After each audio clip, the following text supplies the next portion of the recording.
Hey guys, we're here with Budget EG and it's getting really close to time to put our turbo motor in the car. I'm not going to be doing that today. I'm going to be working on something else. Welcome to VTEC Academy. You're about to get schooled. One of the things about this car is once it gets a turbo in it, it's going to have a lot more torque. So I'm going to need a wider front tire. That means I'm going to have to actually do something about these fenders. I tried to do something by spacing the stock fender out, and it wound up looking kind of horrible. If you look here at the way the side marker fits, and back here where this body panel is, I just really didn't get it to line up like I wanted it to. So I've got a different solution. What I did was I purchased some fenders from a company called Touge Factory, and they have wide fenders specifically for the EG and for both generations of the EK. Let me show you what they look like. These are the EG wide fenders. You can see they actually have a really nice flare built into them. And today I'm going to be fitting those on my car, and that's probably going to take a little bit of work. A lot of times fiberglass fenders have not all the work that needs to be done to them. Like you can see right here, this is a super wide lip, and that's not going to do me any good. So I'm going to need to go in here and actually trim all this back along here, try to make it as nice and clean looking as possible. Another thing you may have noticed is it's missing bolts for mounting the fenders. There are no holes in this thing. So we're going to have to be adding those and making sure we get those in the right spot, along with the mounts for the bumper. And yep, nothing there for the side marker either. So today I'm going to be cutting all those things and trying to get them as accurate as possible so these fenders fit well. We're going to start off replacing the right fender first. So what I want to do right now is I want to actually mark on the frame where the center of our bolt hole is, so that when I put the new fenders on, I can use that to make sure I have aligned any hole I mark with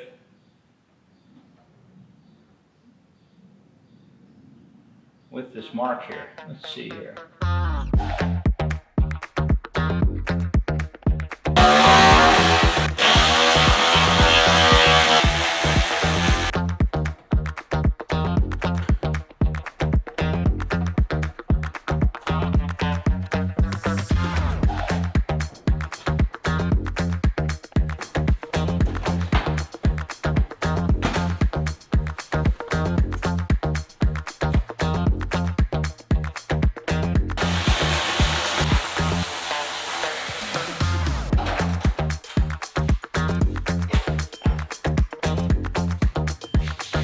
Okay, you may notice I'm in different clothes. Actually, my work evening got interrupted by family coming over for dinner, so I kind of stopped abruptly. But I've got the location of these three holes marked now, so I can transfer that information over to my fiberglass fenders.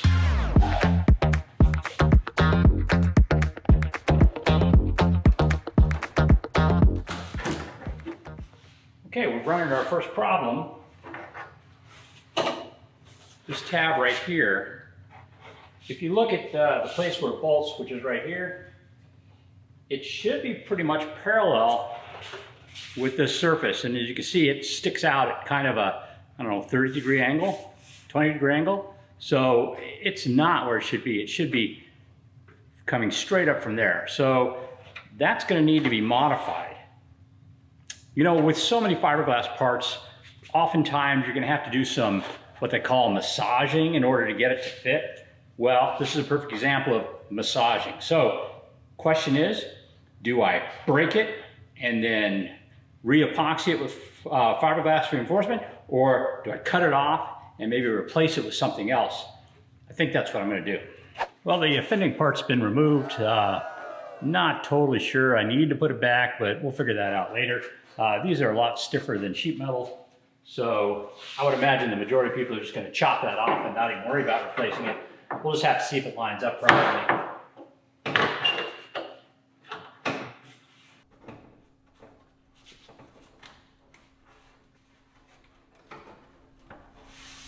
Yeah, once we're bolted down, we may not care.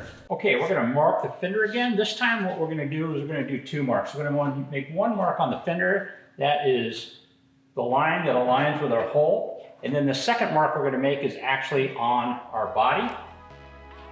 So we can tell how far in we need to measure to meet that hole.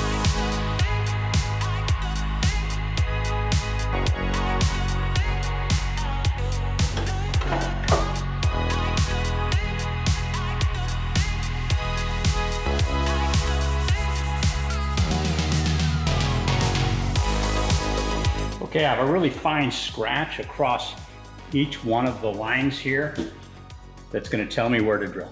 We have our holes drilled. Let's see how they line up.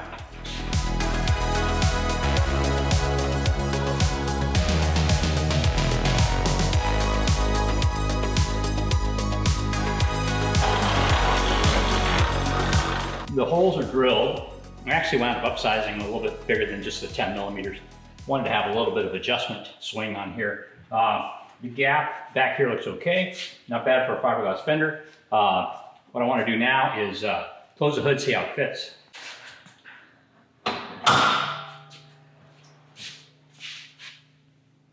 Well, I might slot it a little bit to bring it in a little bit closer. One of the things I noticed was this flap isn't really at a right angle as it should be. It droops down a little bit. So what happens is, as I tighten it, it spread this gap a little bit. So I'm going to need to kind of elongate the hole a little bit in this direction so I can slide the fender. So, in fact, I think I'll do all 3 of them. That should make it fit better. All right, the hole's been slotted. I now have a much nicer body gap here. I'm pretty happy with that. So now I need to mark the other holes and finish getting this thing installed.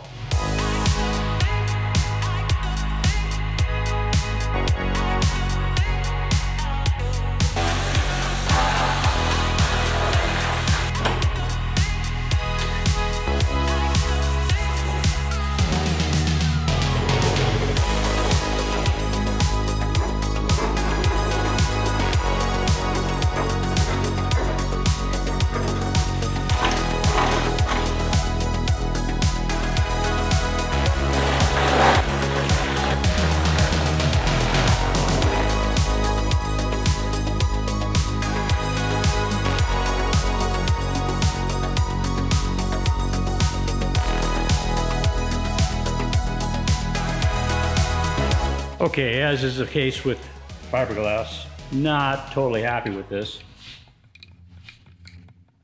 You can see this huge gap up top. Not sure how I'm going to massage that, but this needs to come down. A finger width, holy crap.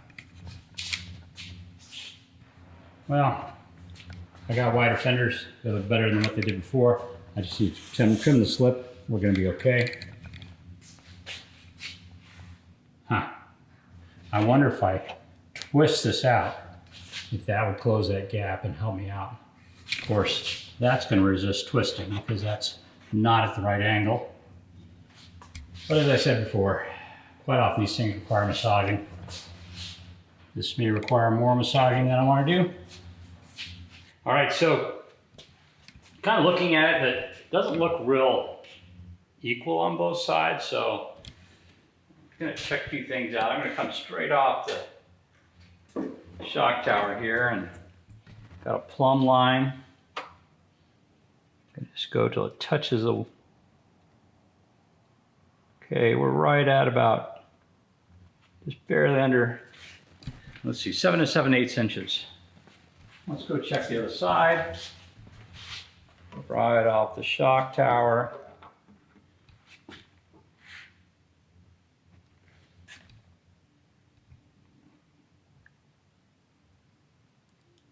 Well, closer than I thought. Only a 1/4 inch difference between the two, but it's noticeable. First I thought my car was crooked. Now I think the fenders are crooked. Holy crud. You would think that the people that made these would use like a form so they'd be equal on each side, but apparently not. I'm gonna put the bumper on in a moment, but let's just look with the hood down, just kind of see how the alignment is.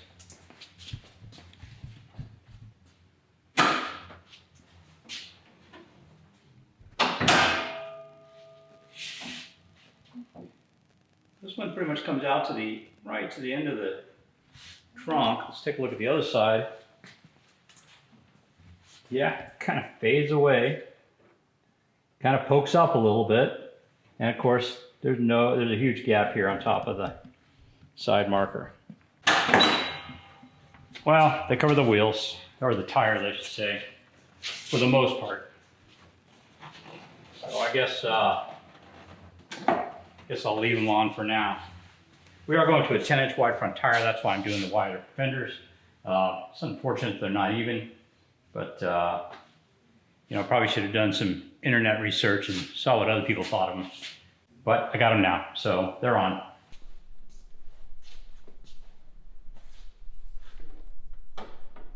It's funny, you get a little bit of a gap down here. So the question is are these too low? Is that what's causing the problem, or is there something else going on here? Yeah, look at a huge gap. Huh? That's a huge gap. That's a huge gap. Look over here.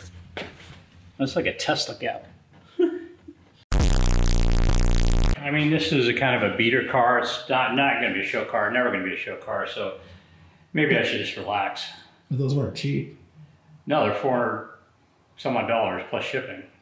Another $150 on shipping. So, but they're fiberglass, and for the same amount of money, I probably could have got a rip-off copy of Pandem, which I didn't want to do. I think the solution, honestly, have you seen the flares I've made for the CRX? Mm-hmm.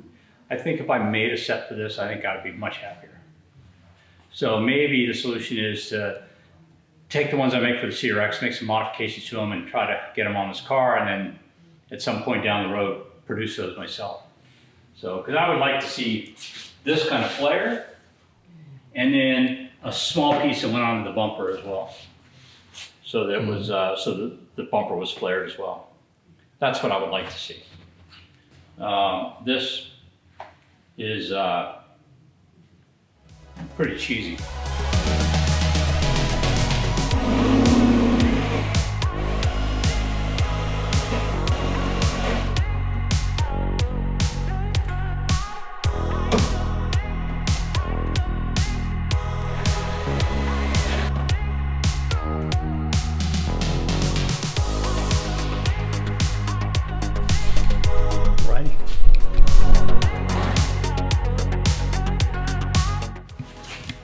Like a glove. Yeah, that worked out pretty good. Just add some extra light down here. Some LEDs. Yeah, that chamfer back in, just kind of odd. I'm gonna have to go in here and I'm gonna have to trim all this back. I haven't decided if I'm gonna do it with a Dremel or a big die grinder. Rusty butter knife. Rusty butter knife. A saw, like a drywall saw. All right, found something else to complain about on this thing. Thank you. So laying this on here, you can see the curve it's got. Let's go look at the other side. This one's got a lot more curve to it. A lot more curve. It's got a nice big hump in the center, and the other one's kind of flat almost. No, it's not smooth either.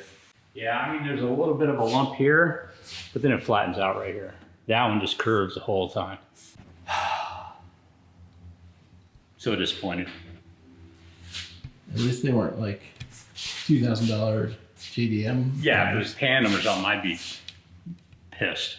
Well, that concludes this particular part of working in the garage on Budget EG. Next, I'm going to test fit the motor and look at the fuel lines. I'm a little concerned that they're close to the turbo, and we'll see if I'm moving those or not. But anyway, guys, thanks a lot for joining me on another episode of VTEC Academy. I hope you learned something. I did. I learned not to buy these in the future. Boom. Roasted. Unfortunately, I've got a set also for the EK. Hopefully they're better. Anyway, guys, we'll talk to you later. Thanks for clicking on us.